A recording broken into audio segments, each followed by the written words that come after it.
বেশ কিছুদিন ধরেই ভাবছিলাম এরকম সুন্দর মুচমুচে পোস্তর বড়া বানাবো। আজকে যেহেতু ছিল শনিবার তাই ভাবলাম আজকেই বানানো যাক পোস্তর বড়া। কিন্তু আমার কাছে তো কোনো শিলনোড়া বা মিক্সার মেশিন নেই। তাই কি করব, এই শেষমেশ আমার হামাল দিস্তায় ভরসা।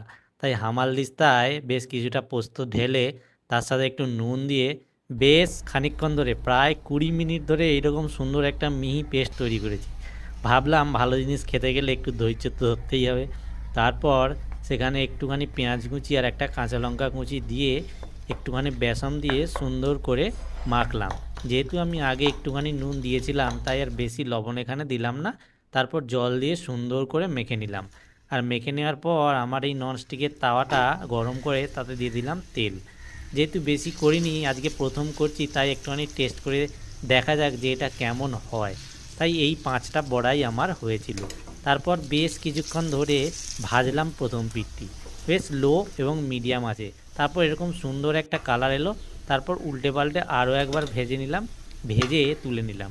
তুলে নেওয়ার পর গরম ভাতে ঠিক এই রকম দেখতে লাগছিল। এরকম পোস্তর বড়া কার না খেতে ভালো লাগে বলুন।